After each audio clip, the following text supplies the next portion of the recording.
હવે આજનો ટોપિક છે ક્લાસ ડી ચોપર.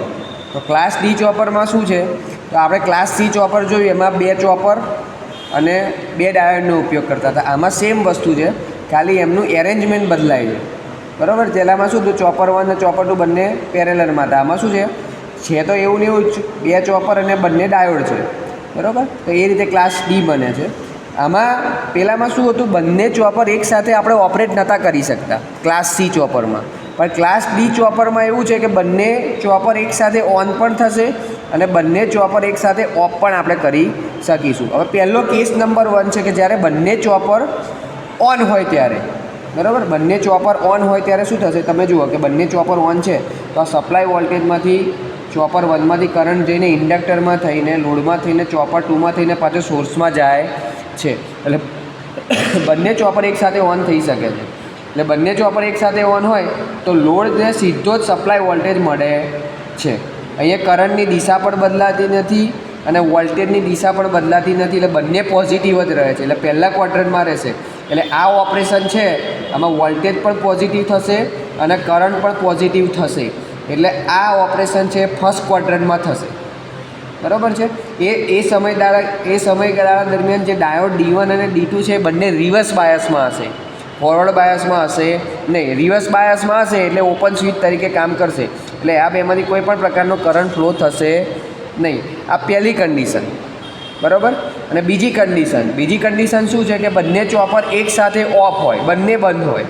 તો બંને બંધ હશે શું થશે, તો કે ભાઈ અહીંથી તો કોઈ સપ્લાય જશે નહીં. તો રહ્યું શું, તો એ પહેલાં સમયગાળામાં શું હતું, ઇન્ડક્ટર પહેલાં ફૂલ્લી ચાર્જ થઈ ગયો હતો. હવે ઇન્ડક્ટરમાં જે એનર્જી સંગ્રહ રહેલી છે એ રિવર્સ દિશામાં ફ્લો થશે. બરાબર. એટલે શું થશે, તો કે ભાઈ એની ડાયરેક્શન જે છે એટલે ડાયોડ D2 અને D1 છે ને એ ફોરવર્ડ બાયસ થશે આમાં. એટલે આમાં થશે કેવું છે કે લોડ ડાયોડ D2 સોર્સ પછી ડાયોડ D1 અને પાછો લોડ, આ રીતે કરંટની ડાયરેક્શન જશે. એટલે કરંટની ડાયરેક્શન નથી બદલાતી. એટલે કરંટ આમાં પોઝિટિવ થાય છે પણ જે આઉટપુટ વોલ્ટેજ છે ને એ નેગેટિવ બને છે. કરંટ કમ્પ્લીટ પોઝિટિવ થાય છે પણ આઉટપુટ વોલ્ટેજ નેગેટિવ બને છે. તો એ કયું ક્વોડ્રન્ટ છે, તો કે ચોથું ક્વોડ્રન્ટ છે. ચોથા ક્વોડ્રન્ટમાં શું હોય છે, તો કરંટ પોઝિટિવ અને વોલ્ટેજ નેગેટિવ. એટલે આ ચોથા ક્વોડ્રન્ટમાં ઓપરેટ થાય છે. એટલે કેસ નંબર 2 છે એ ચોથા ક્વોડ્રન્ટમાં ઓપરેટ થાય છે. એટલે તમે આમાં ડાયાગ્રામમાં તમે જોશો તો આ તો તમને ગેટ કરંટ આપ્યા છે કે ભાઈ કારણ કે બંને ચોપર એકસાથે ઓન થાય છે એટલે બંને આ ઓન થાય છે અને બંને એકસાથે ઓફ છે એટલે આ ઓફ છે. બંને એકસાથે ઓન છે, બંને એકસાથે ઓફ છે.